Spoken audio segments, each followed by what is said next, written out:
एक बार कोई पनाह मिले। यहाँ पे तो ये डर लगने लग रहा है कोई पीछे से गोली आगे ना लग जाए।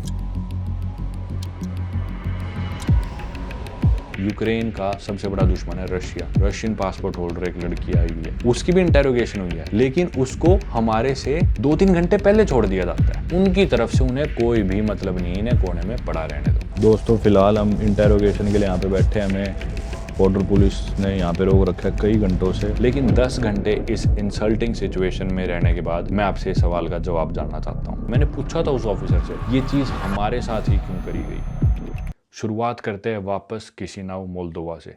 हम लोग होटल से निकले, एक फ्रेंच बेकरी पे गए, वहाँ पे छोटा मोटा कुछ भी खाना खाया। उधर से फिर हम पैदल चल के पहुँचे उनके सेंट्रल बस स्टेशन। उसके बाद हम एक टैक्सी लेके उनके नदन बस स्टेशन पहुँचते हैं किशिनाउ शहर के। जाम मिलता है, काफ़ी देर लग जाती है, देर पे देर हो ही जा रही होती है, लेकिन उस जो नॉर्थ उनका बस स्टेशन था उधर से हम बस पकड़ते हैं।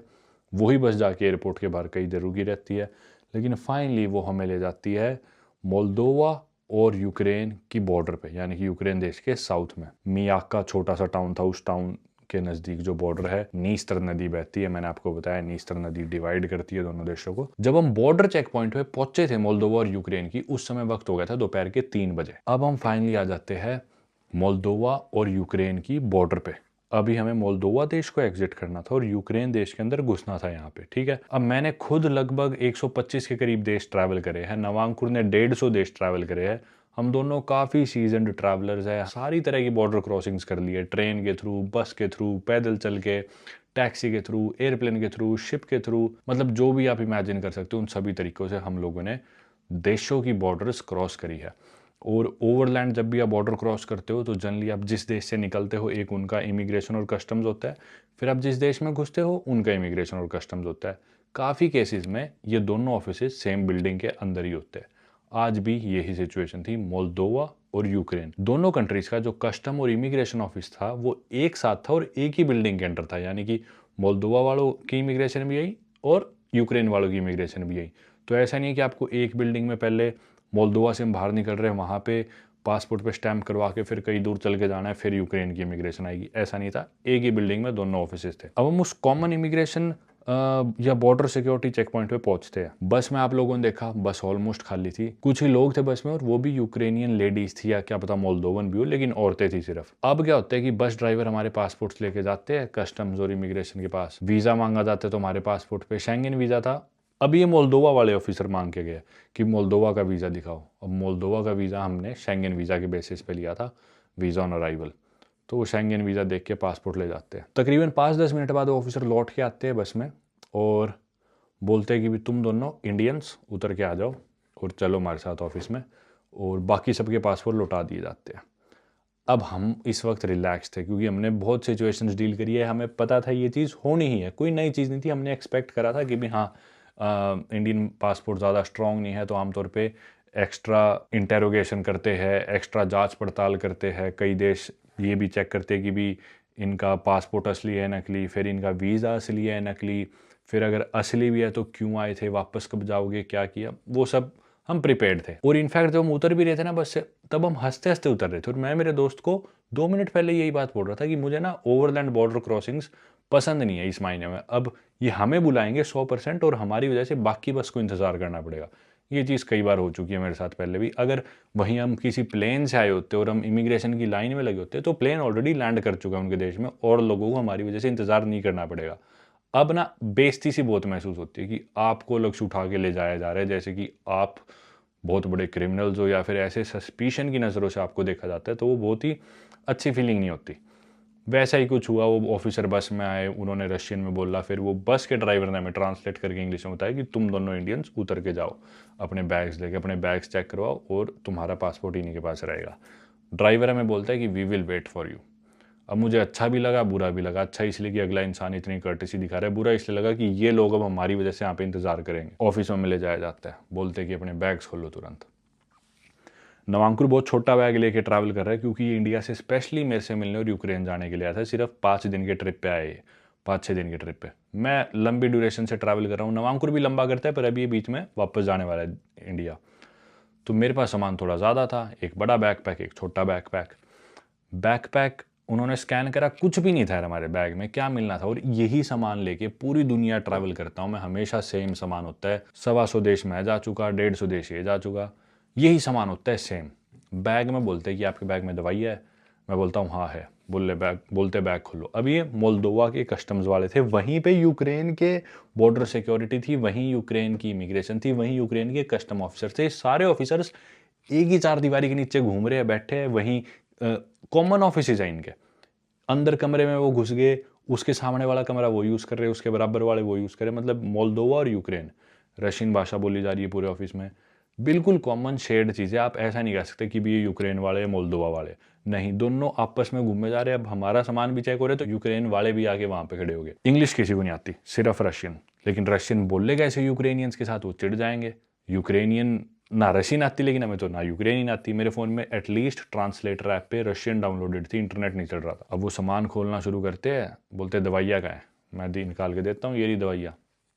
क्या दवाइयाँ? बेसिक बुखार की दवाई, पेट के इन्फेक्शन की दवाई, पैरासीटामोल टाइप, जो बेसिक दवाई होती है जिन्हें लेके हर इंसान ट्रैवल करता है, और वो दवाइयाँ लेके मैं भी हमेशा ट्रैवल करता हूँ। अब उन्हें मिल गई पेट के उसकी इन्फेक्शन की दवाई नॉरफ्लोक्सासिन, जो कि एक एंटीबायोटिक है। अगर आपके पेट में डायरिया हो गया, इन्फेक्शन हो गया, तो वो मैं अपने पास रखता हूँ 2 पत्ते उसके। अफ्रीका वगैरह में एक आधी बार ज़रूरत पड़ी है पिछले 1-2 साल में, पर कभी ज़रूरत भी नहीं पड़ी, नए पत्ते पड़े थे वो। अब उनकी नज़र उस पर पड़ी और उस पर लिख रखा, अब वो ट्रांसलेट करके देख रहे हैं हर चीज़, ये क्या है, ये क्या है। नवांकुर को थोड़े दिन पहले बुखार हुआ था, तो इसके बैग में बुखार की दवाई मिली, बेसिक बुखार की। ऐसा भी नहीं कि भी हमारे बैग में कोई रिक्रिएशनल ड्रग मिला हो, कोई अलग तरह की खतरनाक दवाई या ड्रग, कोई इस तरह की चीज़ मिल गई हो, या फिर कोई बहुत ही रेयर दवाई जो कि आप लेके ट्रैवल नहीं कर सकते, जो कि बहुत प्रिस्क्रिप्शन चाहिए, बहुत ही सिंपल पेट के इन्फेक्शन की और बुखार की दवाई, कुछ भी नहीं इसके अलावा। लेकिन उन्हें बहाना मिल गया कि तुम्हारे पास ये दवाई कैसे और इसकी प्रिस्क्रिप्शन का है। मैं बोला नहीं है, जबकि नवांकुर खुद डॉक्टर है मतलब चाहे तो इसको क्या प्रिस्क्रिप्शन की ज़रूरत है। इसके पास बुखार की दवाई थी, मेरे पास पेट के इन्फेक्शन की और नॉरफ्लोक्सासिन का पत्ता था। सिमिलर चीज़ मेरे साथ एक बार गाम्बिया में भी हुई है, अफ्रीका में, पर वो अफ्रीका, ये यूरोप है। ये देश यूरोपियन यूनियन का पार्ट बनना चाह रहे हैं, मोल्दोवा भी, यूक्रेन भी, ये चाह रहे हमें यूरोपियन यूनियन में जोड़ो। इनके खुद के चैलेंजेस क्या है वो भी आप जानोगे। और वो ट्रांसलेट करके देख रहे हैं हर चीज़। दवाई के पत्ते पे ये चीज़ तो लिखी होती है कि भाई प्रिस्क्रिप्शन के बिना आप ये नहीं ले सकते। तो बोला इस पे लिखा है प्रिस्क्रिप्शन का है, प्रिस्क्रिप्शन का है तुम्हारी।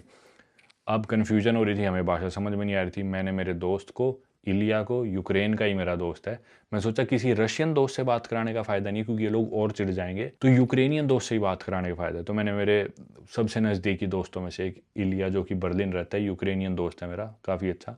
मैंने इलिया को तुरंत टेक्स्ट डाला, मैं बॉर्डर पे हूँ, तू ट्रांसलेशन कर मेरी, अगर फ्री है तो कॉल कर। इलिया का कॉल आया, लाउड स्पीकर पे फ़ोन करा मैंने, उनसे वो यूक्रेनियन बोल रहा है, यूक्रेनियन ऑफिसर्स के साथ, लेकिन बैग मेरा मोल्दोवन ऑफिसर्स के पास है जो रशियन बोल रहे हैं, जो यूक्रेनियन नहीं जानते। हालांकि काफ़ी सिमिलर है रशियन और यूक्रेनियन भी। तो मेरा दोस्त लाउड स्पीकर पे बोल रहा है कि इसकी ये पेट की इन्फेक्शन की दवाई और उसकी बुखार की दवाई आप मतलब ये लेके हमेशा ही ट्रैवल करते हैं, और ये अफ्रीका गया था तब से इसके बैग में है, 1 साल से इसके बैग में दवाई है, ऐसा क्या इशू हो गया। तो अब वो कह रहे हैं कि हम तो तुम्हें घुसने ही नहीं देंगे देश में, तुम जाओ यहाँ से वापस। मोल्दोवा के ऑफिसर्स बोल रहे हैं कि हम तुम्हें यूक्रेन में नहीं घुसने देंगे। पहली बात तो यूक्रेन के हो ही नहीं, तुम मोल्दोवा के ऑफिसर्स हो। और यूक्रेन का ऑफिसर भी वहीं खड़ा होकर कह रहा है कि भाई ये तो ये डिसाइड करेंगे, अभी हम नहीं कह सकते कि तुम्हें हम घुसाएंगे या नहीं घुसाएंगे। मेरे दोस्त ने, यूक्रेनियन था जो कि खुद, उसने सिचुएशन समझाई जो मैंने उसे बताया इंग्लिश में, पर किसी तरह वो बोले कि बैठ जाओ यहाँ पे, इंतज़ार करो। यूक्रेनियन ऑफिसर्स भी, मोल्दोवन भी, सब आपस में मिले हुए। अभी मैं यूँ नहीं कह रहा कि भाई मोल्दोवन अलग थे, यूक्रेनियन अलग, अलग अलग देशों के ऑफिसर्स थे, लेकिन एक ही दीवार के नीचे वो सारे मिले हुए आपस में बातें कर रहे, प्लानिंग बना रहे। अब ये वाला पार्ट नवांकुर बताता तो बेहतर होता, पर वो सो चुका। लेकिन क्या होता है, नवांकुर को उनमें से एक ऑफिसर बोलता है कि भाई इधर आ, उसको अलग से ले जाके ट्रांसलेट करके दिखाता है कि तुम्हारे ऊपर फाइन लगेगा, ये दवाई लेके जा रहे हो तुम इसलिए। और मैं बोलता हूँ, नवांकुर मेरे को बोलता है हिंदी में, कह रहे हैं इस पर फाइन लगेगा। मैं उन्हें ट्रांसलेट करके बोलता हूँ कि भी ये दवाई इलीगल है या हम लेके नहीं जा सकते, तो ये दवाई तुम अपने पास रख लो, हम इन दवाइयों की ज़रूरत ही नहीं है। तो वो क्या कह रहा है कि no no no, the drugs, ऐसे इशारे कर रहा है जैसे कि ये नशे करने के ड्रग्स है। मैं बोला अगर ये नशे करने के ड्रग्स है तो तुम हमारे ऊपर एक्शन लो, अगर ये ऐसी ड्रग्स है तो फाइन किस बात का। अब ये बात चल रही, फिर हमने सोचा नवांकुर इतनी दूर से आया है और सिर्फ यूक्रेन जाने के लिए आया है, तो अगर फ़ाइन है तो अब हमें पता है फ़ाइन नहीं है, हमें पता है रिश्वत मांग रहे, साफ सी बात है। तुम्हें पता है, अगर ये रिश्वत मांगने का इनका एक बहाना है और अगर हम ये दे देंगे, हमारी वजह से पूरी बसरू की भी इंतजार कर रही है, हिंदुस्तान की बेइज्जती होने लग रही है। क्योंकि जब भी कोई नया ऑफिसर आ रहा है, एक यूक्रेन का आ रहा है, एक मोल्दोवा का, सभी लोग ये बोल रहे हैं इंडिया इंडिया। वो आके रशियन में कुछ बोलते बोलते इंडिया इंडिया इंडू। और बस में भी यही चीज़ हुई कि भी इंडियन है लेके आओ। तो हमें यूँ आगे भी यार, अगर कुछ पैसे देने से हम इस सिचुएशन से बाहर निकल सकते हैं। देश की जो बेइज्जती होने लग रही है कि वो वहाँ पे इंतजार कर रहे हैं, यहाँ पे ये हमारा मजाक बनाने लग रहे हैं, बहुत ही ह्यूमिलिएटिंग ओवरवेलमिंग सिचुएशन थी, सच बताऊँ तो। हालांकि हम दोनों सीजन ट्रैवलर्स हैं, हमारे साथ सिमिलर चीज़ें पहले हुई भी है। यूरोप में पहले कभी नहीं हुई, मेरे साथ तो कभी भी नहीं हुई यूरोप में, अफ्रीका में ज़रूर हुई है। पर इसलिए हमने इस चीज़ को कोई ज़्यादा नेगेटिवली नहीं देखा है, बड़ी डील नहीं बनाई इस चीज़ को लेके। हम आराम से ही डील कर रहे थे, हम तो हंस भी रहे थे अभी तक इस सिचुएशन में, क्योंकि पता है कि जैसे उन्होंने बोला फाइन है, हम समझ गए वही पैसे खाना चाहते हैं। तो फाइनली नवांकुर ने उससे पूछा कितना फ़ाइन है, तो वो ऑफिसर बोलता है कि $100 का फ़ाइन है। तो नवांकुर उसे बोलता है हम बात करते हैं, रुको मैं डिस्कस करने। तो बोला ठीक है। अब वो ऑफिसर्स मेरे को आके पता है क्या बोलते हैं कि बैग वैग कर ले बंद अपना, वो जो कह रहा है वो कर लो। मतलब वो जो एक ऑफिसर जो नवांकुर से डील कर रहा है, जो कि छोटा सिपाही था, कोई सीनियर ऑफिसर भी था, और मेरे को साइड में आके वो कहते हैं कर ले बंद कर ले इसे।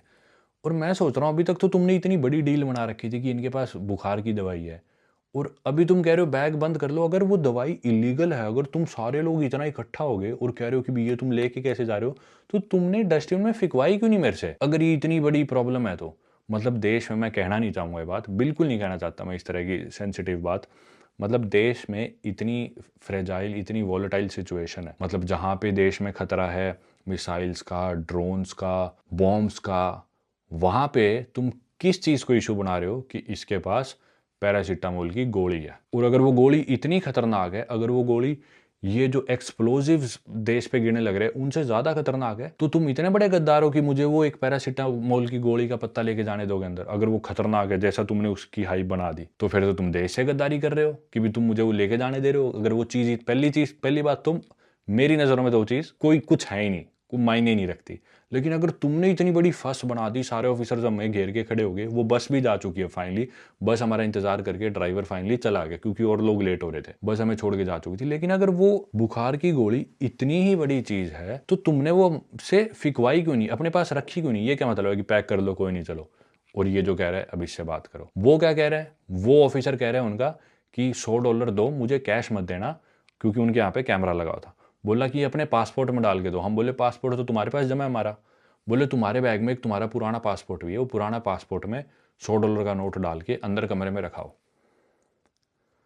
नवांकुर ऐसा ही करता है, क्या चाह रहा था हमारे पास, जाके वो $100 उसके पुराने पासपोर्ट में डालता है, अंदर कमरे में रखाता है, वो जाता है, निकालता है, अपना करता है, और कुछ नहीं, हमारे बैग्स पैक्ड थे, बैग्स मिल गए हमें, बस ठीक है, हो गए तुम फ्री। लेकिन अभी तो यूक्रेनियन वालों का बॉर्डर सिक्योरिटी पुलिस का भी ड्रामा शुरू होना था। ये हम किससे फ्री हुए? मोल्दोवा के कस्टम से, जिसमें सिर्फ मोल्दोवन ऑफिसर्स इन्वॉल्व नहीं है। मैं दोबारा कह रहा हूं, सिर्फ वो इन्वॉल्व नहीं है, जिसमें यूक्रेनियंस भी इन्वॉल्व है, यूक्रेनियन ऑफिसर्स भी, क्योंकि वो सबकी मिली भगत है इनकी। अब क्या होता है, हमें लगता है कि बैग उठा लो, चलो पासपोर्ट दो हमारे, हम निकलते हैं अपनी कोई और बस ढूंढते हैं, क्योंकि 7:30 बजे की हमारी उड़ीसा शहर से ट्रेन थी कीव की। और ये जो सिचुएशन अब हो गई थी कि उन्होंने हमसे घूस ली दवाई का बहाना बना के, और हमारे बाद इतने लोग आ रहे हैं, उनके बैग खुलवा रहे हैं, उनके बैग्स में दवाई है, लेकिन वो लोकल्स है, रशियन भाषा बोल रहे हैं, तो वो मोल्दोवन है या वो यूक्रेनियन है या उस रीजन के है, तो उनसे कोई फर्क ही नहीं उन्हें। एक तो अंकल आए थे, इतना बड़ा बैग, पैक्ड दवाइयाँ, बिल्कुल डब्बे बंद, हमारे आगे बैग खुला उनका देखा, उन्होंने कुछ बोला और बोले जाओ। वो तो सरासर स्मगलिंग है, हमारी तो पर्सनल यूज के लिए कोई पत्ता है एक।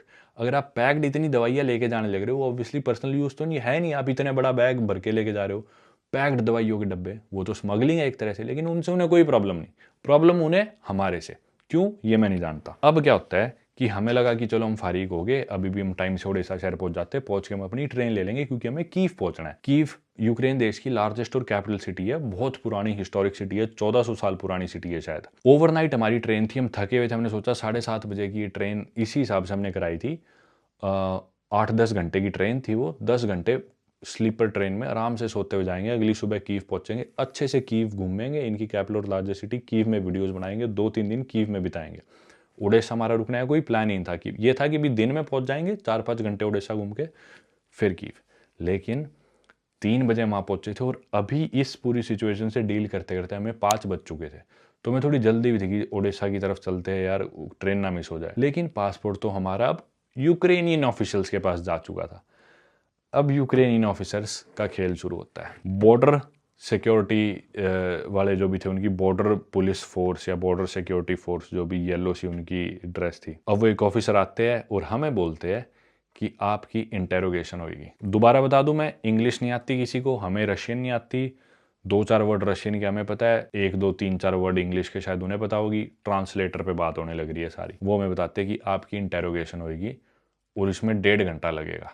ये बात है 5-5:15 बजे की। हमने सोचा 1.5 घंटा लगेगा तो हमारी ट्रेन छूट जाएगी, जल्दी करो, क्योंकि यहाँ से उड़ीसा शहर भी 1 घंटा दूर था बॉर्डर से। तो हम बोले जो भी है करो जल्दी। अब लेकिन इस सिचुएशन पे हम ऑलरेडी काफ़ी इंसल्टेड फील कर चुके थे। हमें यूँ था कि या तो वापस निकलो, इन्हें बोलते कि भी हमें नहीं जाना तुम्हारे देश में अगर हम वेलकम्ड नहीं है तो। प्रॉब्लम क्या थी, नवांकुर स्पेशली इतना सफ़र करके इतने पैसे इतनी महंगी फ्लाइट्स लेके आया था कि ताकि हम 1.5 साल बाद फाइनली एक ट्रिप साथ में कर सके। हम लोग 25 देश एक साथ घूमे, लेकिन पिछले 1.5 साल से हमने साथ में ट्रिप नहीं करी। और मेरा काफ़ी मन था हम दोनों साथ जाए यूक्रेन। ये पहले एक बार गया हुआ है, मैं कभी नहीं गया, मेरा पहला टाइम है यूक्रेन।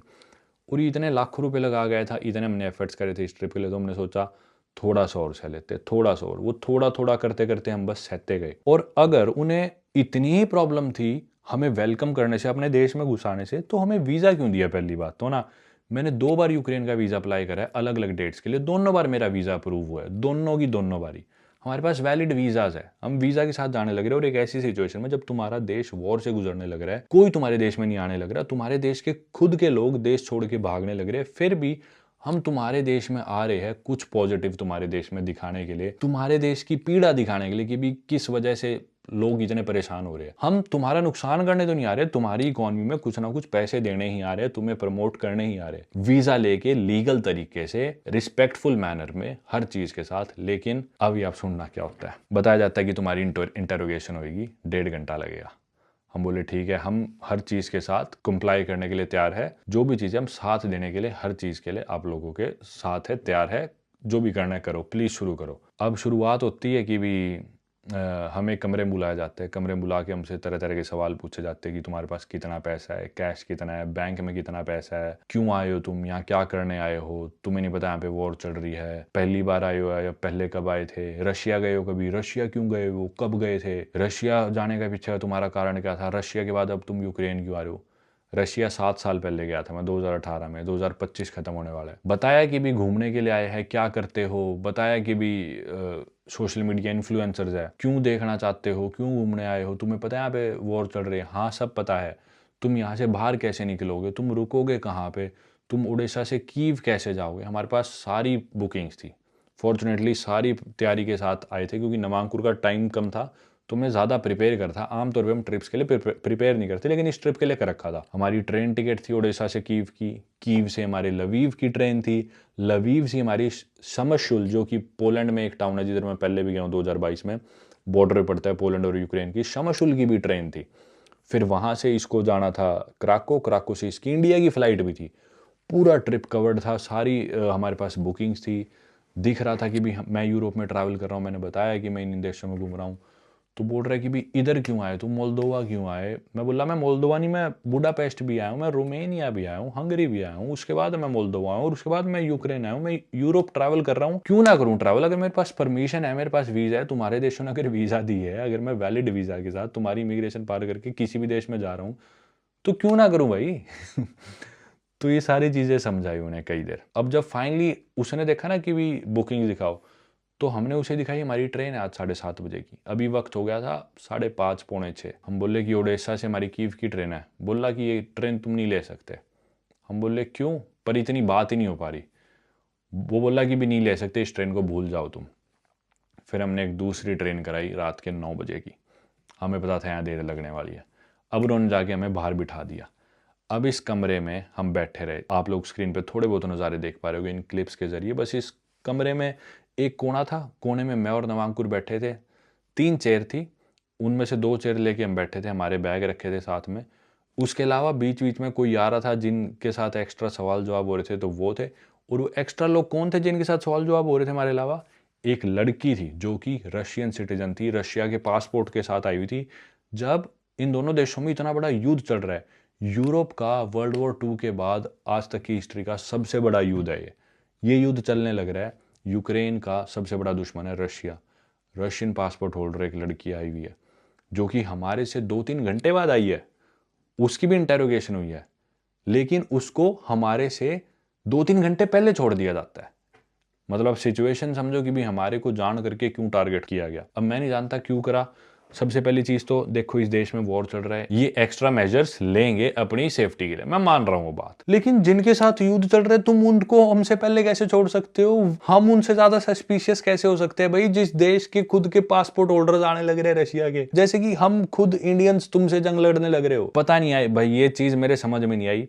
एनीवे, हमें वह बिठाए रखा कोने में, वहाँ पे ही मोल्दोवन ऑफिसर्स घूम रहे हैं, वहीं पे यूक्रेनियन ऑफिसर्स हमारे इर्द गिर्द। बहुत ही इंटेंस माहौल है, हमें हर इंसान देख रहा है। कोई भी जो पैसेंजर है, जो आम आदमी भी अपना पासपोर्ट लेके वहाँ से स्टैंप करवा के किसी कारण उस ऑफिस के अंदर से गुजर रहा है, सामने से गुजर रहा है, हमारे को ऐसी नज़रों से देख रहा है जैसे कि ये पता नहीं कितने बड़े क्रिमिनल्स पकड़े गए हो। 3 बजे हम वहाँ पे आगे बैठे थे, 3, 4, 5, 6 इंटेरोगेशन चलती गई, 7। जब भी मन करता हमें कमरे में ले जाते, पूछते, फिर बाहर ले आते, फिर कभी बाहर आके हमसे सवाल जवाब, फिर कमरे में, फिर बाहर। ये चीज़ चलती रही। 7 बज गए, 8 बज गए, 9, साढ़े 9 की हमने दूसरी ट्रेन कराई थी। अनफॉर्चुनेटली हमें वो ट्रेन भी कैंसिल करानी पड़ी 9 बजने में, जब कुछ ही देर थी। 9 बज चुके थे रात के। ना वहाँ पे हमारे को कोई बाथरूम का एक्सेस था, खाने का तो छोड़ो, पानी भी नहीं पूछा कि तुम 1 गिलास पानी पियोगे क्या। कोई भी देश अगर आपको इंटेरोगेशन कर रहा है आपकी, या मान लो डिपोर्ट भी कर रहा है, उससे पहले कम से कम इतनी कर्टेसी तो रख लो यार, तुम्हारे देश में कोई आया है, या फिर मोल्दोवा वाले भी वहीं पे थे कि भी तुम्हारे देश में इतने दिन बिताए यार इन्होंने, यूं तो पूछ लो पानी पियोगे क्या। पानी तक नहीं पूछा भाई किसी एक इंसान ने वहाँ पे। अच्छी बात थी, मेरे बैग में खाने पीने का सामान बेसिक सा रहता है, मेरे पास ड्राई फ्रूट्स थे और सारी चीज़ें थी, थोड़ा बहुत हेल्दी सामान था खाने का, पानी भी था, तो हम काम चला रहे थे।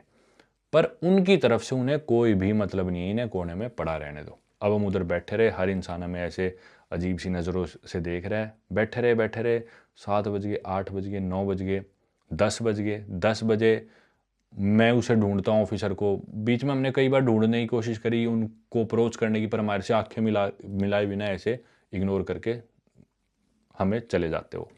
मैं फाइनली उस ऑफिसर को बोलता हूँ कि भी क्या है क्या नहीं, तो वो बोलता है आदिन मतलब एक जना करके कुछ बोलता है मेरे साथ कमरे में आओ।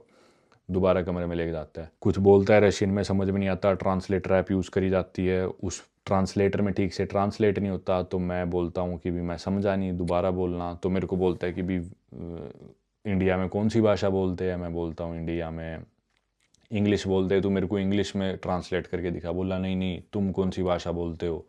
मैं बोला कि भी हिंदी भी बोलते हैं, पर तू मेरे को इंग्लिश में दिखा, तो और मैं इंग्लिश में ही जवाब दूंगा। तो वो फिर मेरे को दोबारा से करके दिखाता है। फिर मैं उससे सीधा मैं पूछता हूँ, मेरे को सिंपली ये बात बता, हम इंसल्टेड फील कर रहे हैं, अगर हमें एंट्री नहीं मिल रही और वेट करना है, प्लीज़ हमें बता, हम वापस जाना चाह रहे हैं। और अगर हमें एंट्री मिलेगी तो हमें इंतज़ार करना पड़ेगा या नहीं करना पड़ेगा, उस बात का भी जवाब दे, क्योंकि अब हम इस जगह पे और नहीं रह पा रहे हैं, हमारे लिए सिचुएशन बहुत ही ओवरवेलमिंग हो चुकी है। उसको कहाँ इतनी बात सुननी थी। वो सीधा ये जवाब देता है बॉर्डर पुलिस ऑफिसर कि भाई आपको हम एंट्री दे देंगे, लेकिन अभी आपकी सेकंड स्क्रीनिंग होनी बाकी है, अगर आप उसके लिए तैयार हो तो। मैं बोला हाँ तैयार हूँ, प्लीज़ इसे जल्दी स्टार्ट करो। बोला इस केस में अब आपकी सेकंड स्क्रीनिंग में आपकी वीडियो रिकॉर्डिंग होगी, और जो जो इंटरव्यूज हमने आपके लिए अभी तक जो जो इंटेरोगेशन करी है, वो सारी इंटेरोगेशन दोबारा होगी, और अब की बार वो वीडियो में रिकॉर्ड होगी। मैं बोला येस प्लीज़ स्टार्ट इट। उसने कुछ ही देर में कैमरा लगा के वीडियो रिकॉर्डिंग स्टार्ट करी, और मेरे से वही सवाल दोहराए, कितना कैश है, कितने पैसे हैं आपके बैंक में, कितने आपके बैग में कितने पैसे हैं, कहाँ जाओगे, कहाँ रहोगे, क्यों आए हो, कब जाओगे, कहाँ से आए हो, पहले आए हो या नहीं आए हो, रशिया गए हो या नहीं गए हो, यूक्रेन आने के पीछे का रीज़न क्या है। वही तरह तरह के सवाल, सेम जवाब मैंने रिपीट करे इंग्लिश में, कभी ट्रांसलेट यूज़ करके रशियन में। फिर उसके थोड़ी देर बाद मेरे को बोला गया कि बाहर जाओ और अपने दोस्त को भेजो। फिर उसके बाद आता है नवांकुर, सेम सवाल इससे करे जाते, लेकिन इसके केस में 2 लेडी ऑफिसर्स भी आ जाती है जो इससे और सवाल जवाब करती है। वो स्टोरी रिपीट होती है, और ये चीज़ हम अभी तक 10-10 बार कर चुके थे इन सवालों के जवाब। अब वही जवाब वीडियो रिकॉर्डिंग पे देने थे।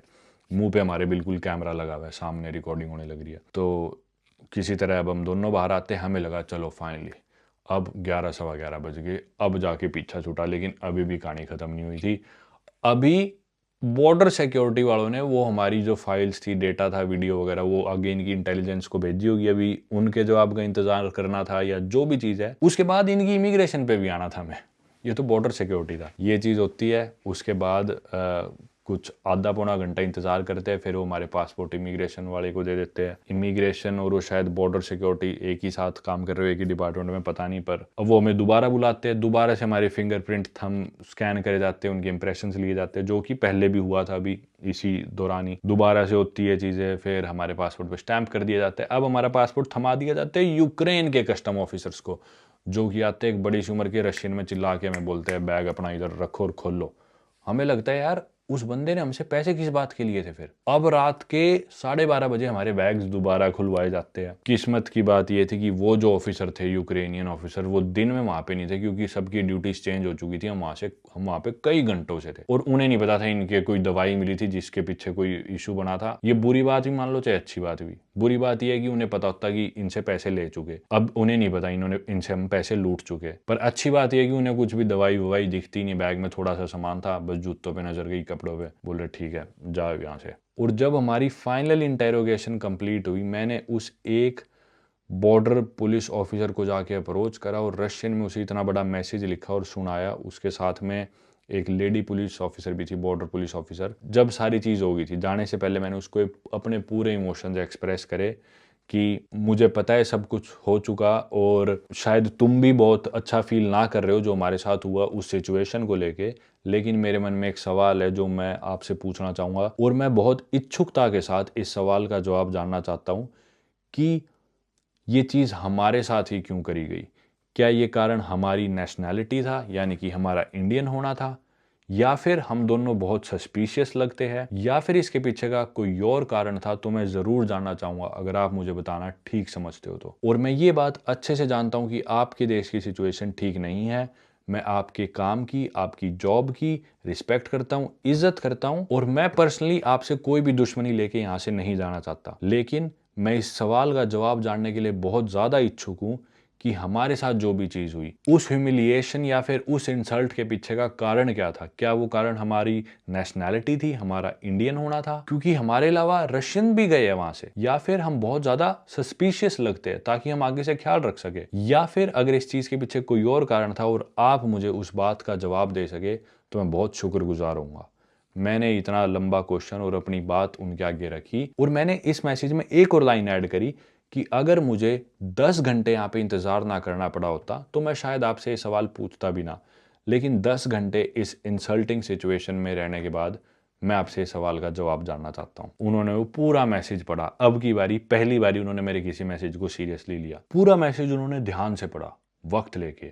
साथ ही में उनके एक वो लेडी पुलिस ऑफिसर भी खड़ी थी जो खड़े होकर वो मैसेज देखने लग रही थी। और वो पूरा मैसेज पढ़ने के बाद उन ऑफिसर का पहला रिएक्शन था एक स्माइल और थोड़ी सी हंसी और वो अपना ट्रांसलेटर निकालते हैं फ़ोन में और ट्रांसलेटर ऐप पे कुछ लिखते हैं। अब मैं ये नहीं कह रहा कि यही उनकी इंटेंशन थी, या फिर वो यही लिख रहे थे, या फिर ये गलती से लिखा गया था, या फिर वो ये मीन नहीं करते थे। उन बातों के बारे में मैं नहीं बात करना चाहता। जो मुझे उनकी ट्रांसलेटर ऐप से सुनाई दिया, उनसे जब वो प्ले हो गया तो जो मुझे सुनाई दिया था वो लाइन यूं की यूं ये थी, India is crossing the line. ये उनके वर्डिंग्स थे उस ट्रांसलेटर ऐप के थ्रू। अब मैं ये नहीं कह रहा कि वो एक्चुअली क्या बोलना चाहते थे या क्या मीन करते थे, सिर्फ ये वो इंफॉर्मेशन थी जो मुझे सुनाई दी उनकी ट्रांसलेटर ऐप से, क्योंकि ये इंग्लिश में बोली गई थी ये बात मेरे से। उन्होंने रशियन में हो सकता है कुछ और लिखा हो, लेकिन जो मुझे इंग्लिश में सुनाई गई चीज़, वो चीज़ ये थी, India is crossing the line, जिसमें इंडिया देश का मेंशन यूं का यूं किया गया है और साथ में यूं भी मेंशन किया गया कि India is crossing the line. किस चीज़ की लाइन ये मैं नहीं जानता, कुछ भी मतलब हो सकता है। ये जो मुझे सुनाई दिया मैंने सिर्फ वो बताया। तो उन्होंने जो पहली लाइन जिसमें इंडिया देश का भी नाम था और वो कोई लाइन पार करने की भी बात कर रहे थे, लाइन ऑफ कंट्रोल, पता नहीं किस चीज़ की लाइन, मुझे नहीं पता, वो कैंसिल करके उन्होंने दोबारा जो मुझे चीज़ सुनाई वो थी, it was just a hard day. उसके बाद वो मुझे थैंक यू बोलते हैं इंटरेस्टिंगली, और मैं वहाँ से निकलता हूँ। और अब ये वो समय था जब हमें यूँ था कि भी यहाँ से जाए तो जाए कहाँ। और जाने से पहले मैं उन्हीं ऑफिसर से एक बारी ये भी पूछता हूँ कि भी शहर में तो कर्फ्यू होगा, हम वहाँ जा सकते हैं नहीं जा सकते, कि वहाँ पे अलाउड है नहीं है। तो उन्होंने कहा yes and no, I don't know, ये उनका जवाब था। और उसके बाद इस पूरी हैसल के थ्रू हम गुजरे। ये था हमारा सफ़र, काफ़ी ही लंबा दिन था, काफ़ी थकान भरा सफ़र था, मेंटली बहुत ज़्यादा चैलेंजिंग था। मुझे नहीं पता अब कितने घंटों की नींद के बाद मैं थोड़ा सही फील करूँगा।